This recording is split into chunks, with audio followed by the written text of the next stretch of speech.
300 years had passed since the fall of the Valkyrie sovereignty, and the galaxy had done its best to forget that the insectoid species had ever existed at all.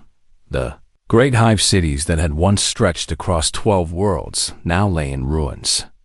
Their golden spires collapsed into dust, their underground chambers flooded with toxic rain from the bombs that had fallen. Without mercy or hesitation, the Galactic Concord had called it a necessary action, a defensive measure against a species they claimed was too dangerous to coexist with the other civilizations of the galaxy. But Commander Elias Vance remembered the truth. He had been 26 years old when the bombardment began, a young lieutenant serving aboard the ESS Defiance under Captain Morrison, a man who followed orders without question and expected his crew to do the same. Elias had stood on the observation deck and watched as the Concorde fleet unleashed fire upon the Valkyrie homeworld, turning green forests into ash and crystal lakes into steam.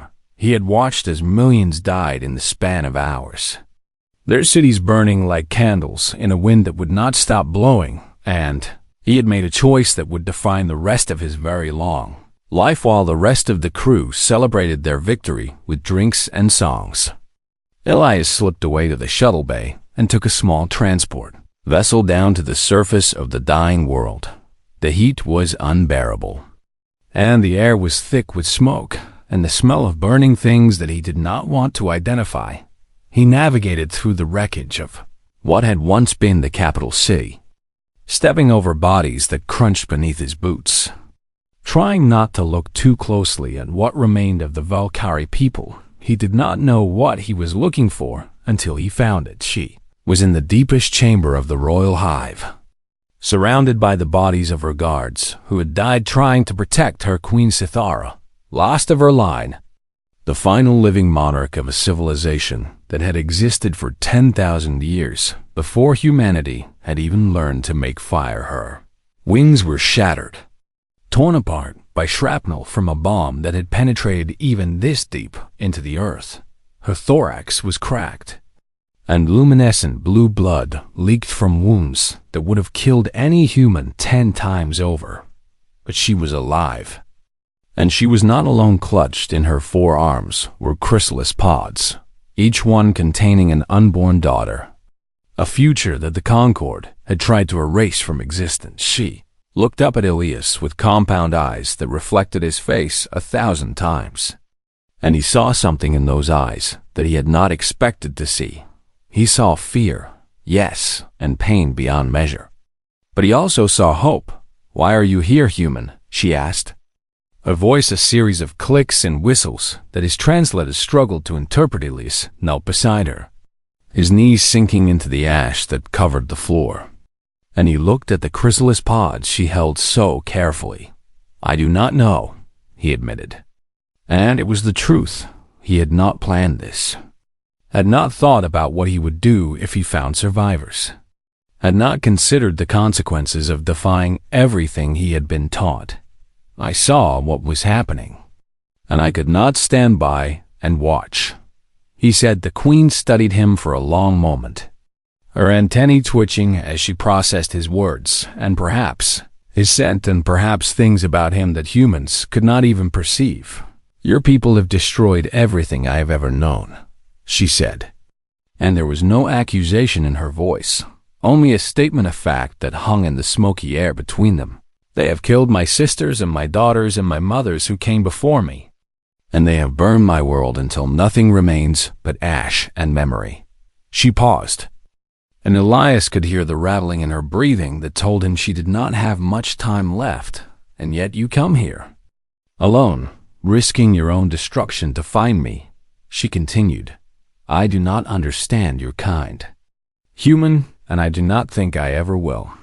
Elias reached out and gently touched one of the chrysalis pods, feeling the warmth of the life inside, the potential that still existed despite everything that had been destroyed. "I do not understand my kind either," he said, "but I know that what happened here today was wrong, and I know that I cannot change the past, but maybe I can do something about the future." He looked into her eyes again, And this time he did not see a monster or an enemy or any of the things that the Concord propaganda had told him to see. He saw a mother trying to protect her children, a leader who had lost everything, a person who deserved better than extinction. "Let me help you," he said. "I have a ship, and I know places where the Concord does not look, and I can keep you safe until the galaxy forgets its hatred."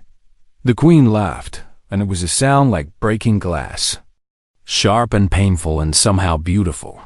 "The galaxy will never forget," she said. "Hatred is easier to remember than kindness, and fear lasts longer than love.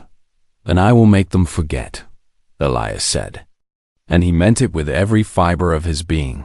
"I will spend the rest of my life if I have to. But I will create a galaxy where your daughters can live without fear."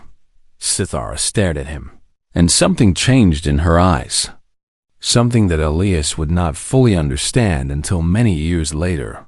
"You are either very brave or very foolish," she said.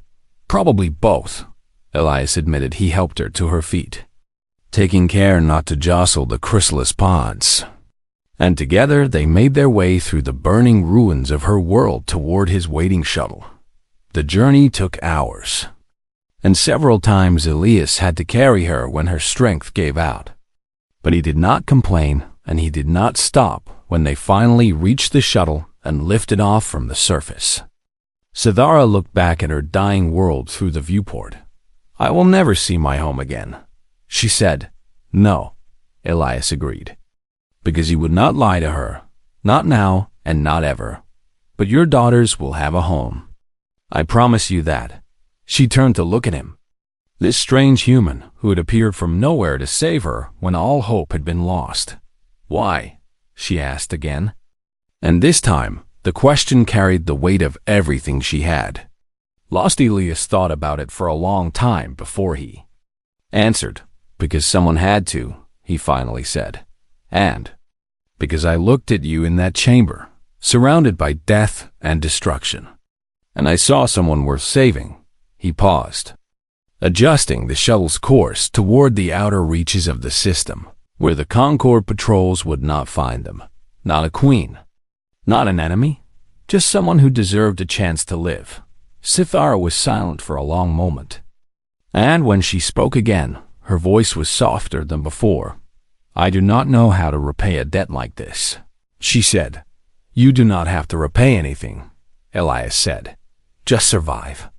And let your daughter survive, and one day when the time is right, show the galaxy that the Valkyrie are more than the monsters they have been told about." He took her to the frozen moons of the Kepler Reach, a place so remote and so cold that no one had any reason to visit. He built her a shelter deep beneath the ice, and he brought her supplies and medicine and everything she needed to keep the chrysalis pods alive. And when human cryogenic technology finally advanced far enough, he brought her something else, the promise of a future. "Sleep," he told her, standing in the chamber he had built with his own hands over decades of secret visits.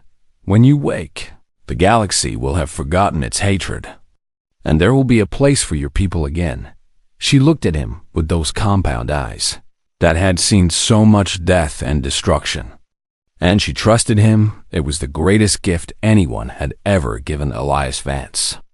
And he swore to himself that he would be worthy of it. Then Queen Sithara closed her eyes and entered a sleep that would last for centuries. And Elias Vance began the long work of changing the galaxy. The galaxy believed that Elias Vance was a myth, a story that parents told their children to teach them about the dangers of defying authority. They called him the Wanderer, the ghost of the Concord, the man who would not die. And they spoke his name in whispers as if saying it too loudly. Might summon him from the shadows. Some said he was a demon who had made a deal with dark forces to extend his life beyond its natural limits. Others said he was an artificial intelligence pretending to be human, a machine that had learned to wear flesh like a costume. A few believed he was simply a series of different men who had taken on the same identity over the centuries, passing the name down like an inheritance. None of them knew the truth. Elias Vance was just a man. A very old and very tired man who had made a promise to a dying queen 300 years ago and intended to keep it no matter what the cost. The first 50 years were the hardest.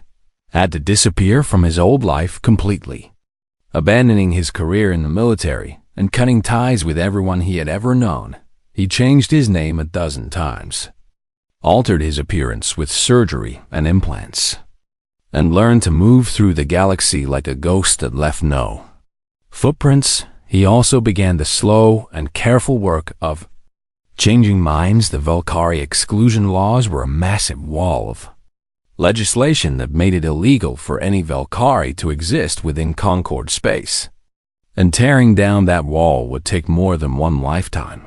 But Elias had time, or at least he was determined to make time. He started small, funding academic research into Valkyrie history and culture, sponsoring expeditions to recover artifacts from the destroyed homeworld, and quietly placing sympathetic individuals into positions of influence throughout the Concord bureaucracy. He wrote papers under false names, arguing that the Valkyrie had been misunderstood, that their hive structure was not a threat, but simply a different form of society, that the genocide had been a moral failure that the galaxy should acknowledge and learn from. Most of his efforts were ignored or dismissed, but some found receptive audiences, and slowly, very slowly, the conversation began to change. By the time a century had passed, there were historians who openly questioned the official narrative of the Valkyrie War.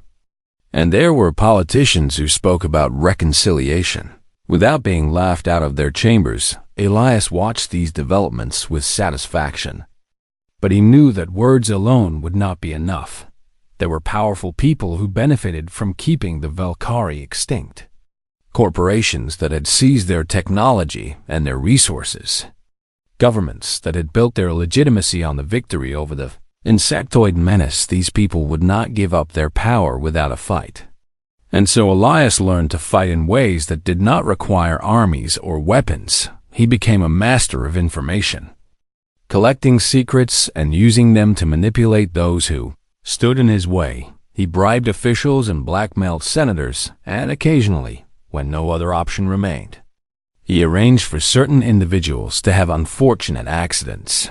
3 senators who had been planning to authorize the destruction of the remaining Valkyrie refugee camps died within a single year.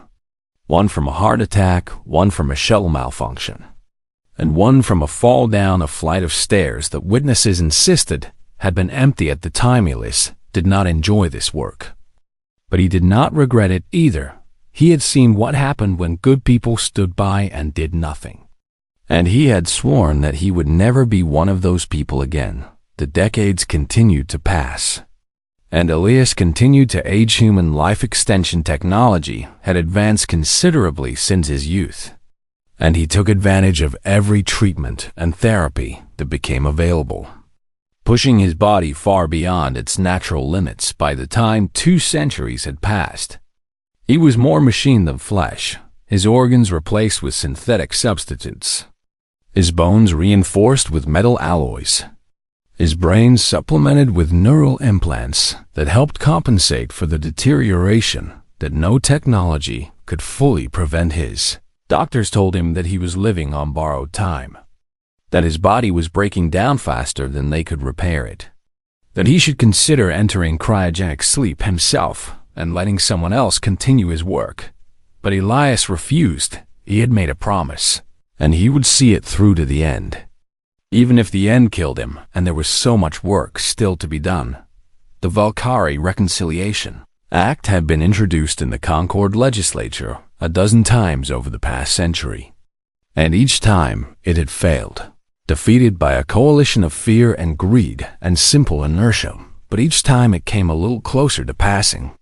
And each time Elias found new allies who were willing to fight for a cause that had once seemed hopeless. He traveled constantly during these years, appearing at the edges of conflicts throughout the galaxy, brokering treaties between species that had been at war for generations, Speaking for those who had no voice in the halls of power, some called him a hero, others called him a meddler, and still others called him a criminal whose actions had destabilized entire governments. Elias did not care what they called him, as long as they listened when he spoke about justice and mercy, and the importance of giving second chances.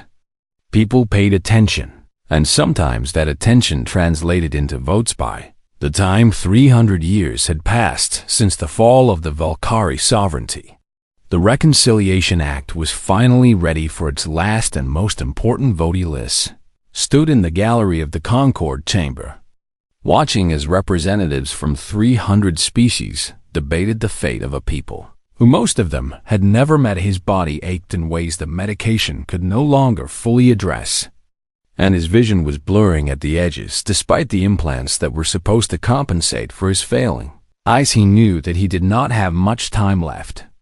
Perhaps months, perhaps only weeks, but he also knew that the vote would be close, and that 3 centuries of work could be undone by a single speech, or a single bribe, or a single moment of cowardice. He had done everything he could, called in every favor, applied every pressure, and now all he could do was wait. The final vote was 7 in favor of reconciliation, 7 votes out of thousands.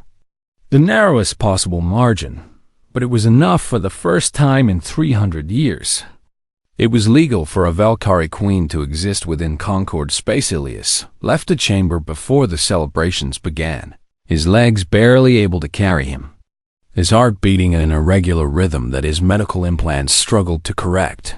He had one more journey to make, one more promise to keep. The frozen moons of the Kepler Reach were as cold and empty as they had been when he first brought Sithara there all those centuries ago. He made his way through the tunnels he had carved with his own hands, past the equipment he had installed and maintained through countless visits, until he reached the chamber where the queen slept. She looked exactly as she had when he had last seen her, her body preserved perfectly by the cryogenic systems, her arms still wrapped around the chrysalis pods that contained her unborn daughters. Elias stood before her for a long moment, remembering the young man he had been when they first met, the choices he had made, the prices he had paid. Then he reached out with trembling hands and initiated the revival sequence. The ice began to crack, and steam rose from the chrysalis pods as they warmed back to life. Elias watched as the queen's compound eyes slowly opened, as her antennae began to twitch, as awareness returned to a mind that had been dreaming for 300 years. Sithara looked at him, at the ruin of the young lieutenant who had saved her from the ashes of her world. An understanding filled her ancient eyes. She did not need to ask what had happened or how much time had passed. She could see the answer written in every line of his face, in every tremor of his hands, in every labored breath he took. "You kept your promise," she said, and her voice was the same as he remembered. Clicks and whistles that somehow conveyed more emotion than human words ever could. Elias smiled, and it hurt, but it was the most genuine smile he had worn in centuries. "I always intended to," he said, and then his legs gave out beneath him, and the long vigil finally came to an end. Sithara caught him before he hit the ground. Her reflexes were slower than they had been 3 centuries ago, dulled by the long sleep that had preserved her body but left her muscles weak and her joints stiff. But she was still fast enough to wrap her forearms around the falling human and lower him gently to the floor of the chamber. For a long moment she simply held him, this fragile creature who had given everything for a species that was not his own. And she felt emotions that she had not experienced since the day her world had burned. She could feel his heartbeat through the thin fabric of his clothes, irregular and weak, struggling to maintain a rhythm that had kept him alive far longer than nature had ever intended. She could smell the decay beneath his synthetic skin, the slow failure of organs that had been replaced and repaired so many times that they barely remembered what it meant to function properly, and she could see in his eyes the peace of someone who had finally completed a task that had consumed their entire existence. "You are dying," she said. And it was not a question. Been dying for a while now, Elias replied, managing a smile that crinkled the artificial skin around his eyes. Wanted to see you wake up first. Wanted to know that it was all worth something. Around them, the chrysalis pods were beginning to hatch. The warmth of the revival sequence triggering a biological process that had been suspended for 300 years. Ithara watched as her daughters emerged into a world they had never known. Their wings still wet and folded against their backs, their compound eyes blinking in the soft light of the chamber. They were beautiful, each one a perfect continuation of a lineage that stretched back 10,000 years. And they were alive because of the human who lay dying in her arms. The young queens looked to their mother for guidance, their antennae waving in confusion as they tried to understand where they were and what had happened, but Cythera had no answers for them. Not yet, because all of her attention was focused on the man who had made their existence possible. You gave us everything, she said, and her voice cracked in ways that the Velkari vocal system was not supposed to allow. Your career, your reputation, your life, everything that you were and everything that you could have been. She looked down at his face, at the network of scars and implants that mapped the history of his sacrifice. And she felt something that her people had 100 words for, but that humans called simply grief. Why did you do it? She asked. We were nothing to your species. We were the enemy that they had been taught to fear and hate since childhood. We were monsters in their stories and nightmares in their dreams. Elias reached up with a hand that trembled so badly he could barely control it and touched her face, his fingers tracing the ridges of her exoskeleton with a gentleness that seemed impossible for someone so close to death. Because I looked at you that day in the ruins, he said slowly, each word costing him effort that he could barely afford. And I did not see a monster or an enemy or any of the things that I had been told to see. He paused to catch his breath, and Cythera could hear the fluid rattling in his lungs, the sound of systems failing one by one. I saw someone worth saving, he continued. Not a queen, not a threat, just a mother trying to protect her children. Just a person who deserved a chance to live. He coughed, and there was blood on his lips, bright red against the pale gray of his skin. The galaxy has changed. Cythera, it is not perfect, and it never will be. But there is a place for your people now, a real place where they can live without fear. He smiled again. And this time, there was something almost peaceful about it. I made sure of it, he said. I spent 300 years making sure of it. Cythera held him tighter, careful not to crush his fragile human body. And she felt her daughters gathering around them, drawn by their mother's distress and by the strange sight of a human in their midst. What about you? She asked. You changed the galaxy for us. You gave us a future. But what future is there for you? Elias looked up at the ceiling of the chamber he had built with his own hands, at the ice and stone that had sheltered them for so long. And he seemed to be seeing something beyond the physical world. I got to see this, he whispered. I got to see you wake up. I got to see your daughters hatch. I got to know that it all meant something. His eyes began to close, and his breathing grew shallow. That is enough, he said. That is more than enough. But Cythera, queen of the Velkari, last of her ancient line, mother of 1,000 daughters who would carry their people into a new era, looked at the human in her arms and felt something awaken inside her that had been dormant for 3 centuries. Was not gratitude, though she felt that too. It was not pity, though she understood his suffering. It was determination. The same determination that had kept her alive through the bombardment of her world. The same determination that had driven her to protect her chrysalis pods, even as her body failed around her. No, she said, and her voice carried a resonance that made her daughters stand straighter and pay attention. It is not enough. She turned to her eldest daughter, a young queen whose wings were just beginning to dry, and spoke in the ancient language of their people. the language of command and ceremony that had not been used since the old world burned. "Prepare the circle," she said. "We're going to perform the binding." Her daughter's eyes widened with shock, and the other young queens began to whisper among themselves in alarm. "Mother," her daughter said, "the binding has never been performed on a non-Valkyrie. The differences in biology alone could kill him. And even if it works, he will no longer be entirely human." "I know," Sithara said. "Do it anyway." She looked down at Elias, whose eyes had fluttered open at the sound of the unfamiliar language, whose face showed confusion and concern and something that might have been hope. "This human gave everything for us," she told her daughters. "He spent 3 centuries fighting a battle that was not his to fight. He sacrificed his youth and his health and his happiness for a people he had no reason to care about."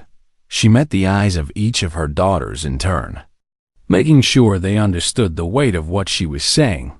"We are Valkyrie, and we repay our debts, and this is a debt that can never fully be repaid. But we will try." She looked back at Elias and spoke in the human language so he could understand. "The binding is an ancient ritual," she explained. "It will take what remains of your life and weave it together with mine, sharing essence across the boundaries of flesh and species." His eyes grew clearer as he listened, the confusion fading as understanding took its place. "It is not immortality," she continued. "The Valkyrie do not believe in immortality. We believe that all things must end eventually, but it is continuation. It is a way of extending your life beyond its natural limits." She paused, wanting him to understand everything before he made his choice. "It has never been done with a human before. And there are risks. It will hurt more than anything you have ever experienced. And when it is over, you will not be entirely human anymore." Elias was quiet for a long moment, his eyes moving from Sithara to her daughters to the chamber around them, taking in everything that he had built and everything that was still to come. "What will I be?" He finally asked. Sithara leaned closer to him, her forehead almost touching his. "Something new," she said. "Something that belongs to both our peoples. A bridge between what was and what will be." Elias laughed, and it was a wet, painful sound that ended in another cough. But there was genuine amusement in it. "I have been a bridge my whole life," he said. "Might as well make it official." He reached up and took her hand in his grip weak but steady. "Do it," he said. "If this is your gift to me, then I accept it, and I will spend whatever time I have left being worthy of it." Sithara nodded and gave the signal to her daughters. The circle formed around them, 1,000 young queens joining their voices in a song that humans could not hear, a frequency that resonated with something deeper than sound, something that touched the very essence of life itself, and the binding began. The Valkyrie had secrets that they had kept for 10,000 years, knowledge that they had guarded even as their civilization crumbled around them, technologies and rituals that the other species of the galaxy had never even suspected existed before the collapse, before the Concord had decided that the insectoid race was too dangerous to be allowed to live. The Valkyrie had been one of the oldest spacefaring civilizations in known space. They had walked among the stars when humanity was still learning to farm, had built empires that spanned galaxies when the other great powers were taking their first fumbling steps into the void.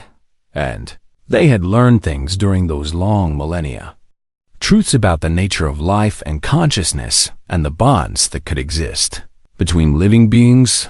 The binding was the greatest of these truths, a ritual that had been developed over thousands of years, refined and perfected until it had become something that bordered on the miraculous. It was not medicine in any sense that humans would recognize, not surgery or gene therapy or any of the crude, mechanical interventions that the younger species relied upon. It was something deeper, something that operated on levels that human science had not yet learned to perceive. Asira had dreamed about this moment during her long sleep. her mind turning over the problem again and again as the centuries passed and her body lay frozen beneath the ice.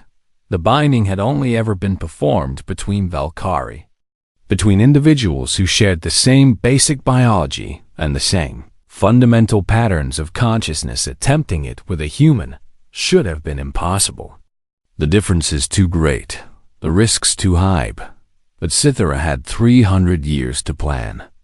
300 years to visualize every step of the ritual. 300 years to figure out how to adapt the ancient techniques to a creature that was so different and yet somehow so similar she had not been certain it would work. Not until she woke and looked into the eyes of the man who had saved her, now she was certain. As certain as she had ever been of anything in her long life. Her daughters formed the circle around them. Their wings fully dried now and spread wide. Catching the light from the glow crystals that lined the chamber walls, they began to sing, their voices weaving together in harmonies that created resonances beyond the range of human hearing. Frequencies that vibrated at the deepest levels of biological existence. Elias lay in the center of the circle, his body still cradled in Cythera's arms, his eyes wide as he felt the first effects of the song wash over him. "It is starting," Cythera told him, her voice barely audible over the growing sound. "Try to relax. Try not to fight it. The more you resist, the more it will hurt." But Elias had never been good at relaxing, had never been able to simply let things happen without trying to control them. And as the binding began to take hold, he found himself tensing against the unfamiliar sensations flooding through his body. The first wave of pain hit him like a physical blow, his back arching as every nerve in his body seemed to catch fire simultaneously. He screamed, and the sound was lost in the song of the queens, absorbed and transformed and fed back into the ritual as fuel for the transformation. So held him tightly, her forearms wrapped around him like a cocoon, her mind reaching out to his through the connection that was forming between them. She could feel his fear and his pain, and underneath it all his absolute determination not to give up. The same stubbornness that had kept him alive for 300 years. The same will that had driven him to change the galaxy one step at a time. "Hold on," she whispered into his mind, speaking directly to his consciousness now, bypassing the crude interface of language. "I know it hurts. I know it feels like you are being torn apart, but you are being rebuilt. You are being made new." 3 centuries of accumulated damage began to burn away under the power of the binding. The failing organs and degraded tissues and corrupted cells dissolving and reforming. Under the influence of the ancient magic, Elias could feel it happening, could feel his body being unmade and remade at the most fundamental level. And it was the most painful thing he had ever experienced in his long and painful life. But he did not fight it. Not anymore. He let go of the fear and the resistance and allowed the transformation to flow through him. Trusting Cythera completely, trusting her daughters, trusting the process that was reshaping him into something new. His failing heart was rebuilt, its worn chambers strengthened and reinforced with structures that were neither human nor Valkyrie, but something in between. His damaged lungs were cleared and reconstructed, the scarred tissue replaced with membranes that could process air more efficiently than any human had ever breathed. His deteriorating brain was threaded with neural silk, the Queen's own contribution to his transformation. Pathways of thought that would allow him to perceive the world in ways that no human had ever perceived it before. The pain went on and on, wave after wave of agony that would have killed a younger man or driven an older one insane. But Elias endured it because he had spent 3 centuries learning how to endure the impossible. And finally, after what felt like an eternity, but was probably only a few hours, the song began to fade and the pain began to recede, and Elias Vance opened his eyes. Everything looked different. Glow crystals on the walls seemed brighter, their light separated into spectrums that he had never been able to see before. Faces of the young queens around him were sharper, more detailed, filled with subtleties of expression that his old eyes would have missed entirely. And when he looked at Sithara, he could see the concern in her compound eyes, the love and the fear and the hope all mixed together, emotions that he could read as clearly as if she were speaking them aloud. "How do you feel?" she asked. And her voice sounded different too, richer and more complex, as if he was hearing harmonics that had always been there, but that his human ears had been too limited to detect. Elias stood up, and his legs did not tremble. He flexed his hands, and they did not shake. He took a deep breath, and it did not rattle with fluid or catch on damaged tissue. "I feel," he started to say. And then he stopped because he did not have words for what he felt. He felt strong. Stronger than he had felt in 200 years. He felt clear, his thoughts moving with a speed and precision that he had almost forgotten was possible. He felt alive, truly alive, in a way that he had not felt since he was a young lieutenant standing on the observation deck of the Defiance and watching a world burn. But more than that, he felt connected to Sithara and through her to her daughters. A web of consciousness that extended beyond his individual mind and linked him to the sea and to this Valkyrie in a way that no human had ever been linked before. "I feel like I have a reason to keep going," he finally said. Sithara smiled, or at least she made the expression that was the Valkyrie equivalent of a smile, her mandibles clicking softly together in a sound that Elias now understood meant joy. "The binding is complete," she said. "You are one of us now. Not fully Valkyrie, but not fully human either. Something new. Something that has never existed before." She took his hand in hers, her clawed fingers intertwining with his newly strengthened ones. "You saved our people," she said, "and now our people have saved you." Ilias looked around the chamber at the 1,000 daughters who had made his survival possible, at the technology and the ritual and the love that had been poured into his transformation. "What happens now?" he asked Sithara's. Smile widened. "Now we return to the galaxy," she said.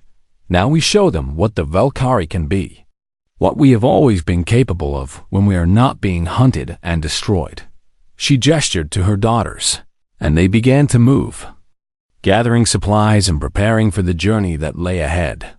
"The Concord has granted us the right to exist," Sithara continued, "but existing is not enough. We must prove that we are worthy of their trust, that we can contribute to the galaxy instead of threatening it." She looked at Elias with eyes that held 300 years of dreams and plans. "And you will help us do that," she said. "You will be our bridge to the human world, our voice in the halls of power, the proof that our two peoples can work together instead of tearing each other apart." Elias nodded, feeling the weight of the responsibility she was placing on him and feeling ready to bear it in a way that he had not felt ready for anything in a very long time. "Then let us go," he said. "The galaxy is waiting, and we have 300 years of lost time to make up for together." The queen and her champion walked out of the chamber where she had slept for so long, leaving behind the ice and the darkness and stepping into a future that neither of them could have imagined alone, but that both of them were now determined to build together. The Galactic Concord had not expected the Valkyrie to return when they passed the Reconciliation Act by a margin of 7 votes. Most of the representatives had treated it as a symbolic gesture, a way of clearing old guilt from the collective conscience without actually having to do anything meaningful. Everyone knew that the Valkyrie were extinct, that the last queens had died in the bombardment 3 centuries ago, that there was nothing left of their civilization but ruins and artifacts and the occasional refugee camp filled with workers who could not reproduce without a queen to guide them. The act was supposed to be a nice piece of legislation that made everyone feel good about themselves without requiring any real change. No one had expected a ship to appear at the edge of Concord space broadcasting Valkyrie, Identification codes that had not been used in 300 years. No one had expected that ship to request permission to dock at the central station where the Concord legislature met to decide the fate of the galaxy, and absolutely no one had expected Queen Sithara to walk into the main chamber of the legislature, flanked by 1,000 of her daughters and accompanied by a human who should have been dead centuries ago. The chamber erupted into chaos the moment they entered. Some representatives fled through the emergency exits, convinced that the Velkari had come to take revenge for the genocide that had destroyed their homeworld. Others called for security, demanding that the intruders be arrested and detained until their intentions could be determined. A few of the older representatives, those who had heard the stories about the Wanderer and the Ghost and the Man Who Would Not Die, simply stared in disbelief as the legends they had dismissed as myths walked past them. In the flesh, Elias walked beside Sithara, his posture straight and his steps confident in a way that he had not managed in 200 years. The changes from the binding were visible if you knew what to look for. The flecks of gold in his eyes that had not been there before, the subtle ridges forming along his cheekbones, the way his movements had taken on some of the fluid grace of the Volcara, but he was still recognizably human, still recognizably Elias Vance, and those who knew the old stories recognized him immediately. The Ghost, someone whispered, and the whisper spread through the chamber like wildfire. The Wanderer, he was real all along. He was real, and he has brought the Velkari back to us. Sithara raised one clawed hand, and the chamber fell silent. She had not spoken a word, had not made any threat or demand. But there was something in that gesture that commanded attention, something that reminded everyone present that they were in the presence of a queen whose lineage stretched back 10,000 years. 300 years ago, she said, her voice carrying clearly through the chamber despite its alien tones. Your predecessors voted to let my people burn. She paused, letting the weight of those words settle over the assembly. They called it a defensive action, a necessary measure to protect the galaxy from a threat that existed only in their imagination. And they watched as millions of my people died in fire and ash and terror. The representatives shifted uncomfortably in their seats, many of them avoiding her compound eyes, unable to meet the gaze of someone whose entire civilization had been destroyed by their ancestors. I was there when the bombs fell. Sithara continued. I watched my sisters die. I watched my daughters die. I watched everything I had ever known burn to nothing. And I would have died too if not for one human who disagreed with the decision that your predecessors made. She turned to look at Elias, and something passed between them that needed no words. A communication that flowed through the bond they shared. An acknowledgement of everything they had been through together. This human risked his life to save me when I was nothing but a dying queen surrounded by the bodies of my people. She turned back to the assembly. He smuggled me off my world. He hid me from those who would have finished what the bombardment started. And then he spent 300 years fighting to change the galaxy, so that my people would have a place in it again. She gestured around the chamber, at the representatives who were listening with varying degrees of shame and fascination and fear. He sat in chambers like this one, arguing for laws that would protect us. He traveled to worlds throughout the galaxy speaking on behalf of species that had no voice.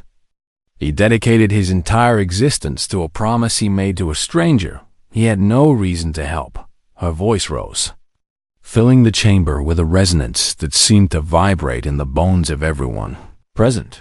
I stand before you today because of him. My daughters live because of him. The Velkari have a future because one human decided that we deserved one when the rest of the galaxy decided that we did not. The chamber was completely silent now, every representative hanging on her words. The chaos of their initial reaction, replaced by something that might have been the beginning of understanding. Shachar lowered her hand and spoke more quietly, but her words carried just as clearly. I am not here to demand reparations for what was done to my people. I am not here to seek revenge for the genocide that destroyed our homeworld. I am not here to threaten or intimidate or make you afraid." She paused again, making sure that everyone understood the weight of what she was about to say. "I am here to tell you what I have learned during my long sleep. What I have come to understand through the bond I share with the human who saved me." She looked at Elias again, and he nodded encouragingly, his gold-flecked eyes shining with pride. "The measure of a species is not found in its wars or its conquests," she said. "It is not found in the power of its weapons or the reach of its territory, or the number of its enemies it has destroyed." She spread her arms wide, encompassing the entire chamber and everyone in it. "The measure of a species is found in the individuals who choose compassion when hatred would be easier, who choose mercy when cruelty would be simpler, who choose to build bridges when burning them would be more satisfying." She pointed at Elias, and every eye in the chamber turned to look at the man who had once been entirely human and was now something more. This human gave everything for us, and now we choose to give everything for the galaxy that produced him. Her daughters stepped forward, each one carrying a case that glowed with the soft light of Valkyrie technology. "We will share our knowledge," Sithara announced. "The medical advances that allowed us to heal wounds that your science considers fatal. The energy technologies that powered our civilization for 10,000 years. The manufacturing techniques that let us build ships and cities that lasted for millennia." She watched as the representatives' expressions changed from fear to wonder to greed, and then, in some cases, to something that looked almost like hope. "We do this not because we owe you, not because we seek to buy your acceptance, but because this is what Elias Vance taught us that it means to be worthy of survival." She walked forward until she stood in the very center of the chamber, surrounded by representatives from 300 species. And she spoke with a voice that held all the authority of her ancient lineage. "We are the Valkyrie. We have survived extinction and genocide and 3 centuries of exile. And we have returned not as conquerors or victims, but as partners in building a better galaxy." She held out her hand, not to anyone in particular, but to everyone at once. "Will you accept us?" The chamber was silent for a long moment, and Elias found himself holding his breath despite his enhanced lungs, waiting to see how the representatives would respond to an offer that had taken 300 years to make possible. Then slowly, hesitantly, one representative began to applaud. She was a Rigelian, a species that had lost their own homeworld to a natural disaster a century ago and understood what it meant to survive against impossible odds. Another representative joined her, a human from one of the outer colonies where the propaganda against the Valkyrie had never been as strong. Then another, and another, and another, until the entire chamber was filled with the sound of approval that grew into a standing ovation that seemed to shake the very walls of the building. Sithara stood in the center of it all, her daughters arrayed behind her like an honor guard, and she allowed herself to feel something that she had not felt since before her world burned. She felt hope. Elias made his way through the crowd of representatives who were now pushing forward to meet the Valkyrie Queen, to shake her hand, to be part of the historic moment that they would tell their grandchildren about. He reached her side and stood there, watching as the galaxy changed before their eyes. Sithara leaned toward him, her voice pitched low enough that only he could hear through the noise of the celebration. "What do we do now?" she asked. Elias smiled, and it was a real smile, the smile of a man who had finally lived to see his work completed, who had finally reached the end of a journey that had taken 300 years.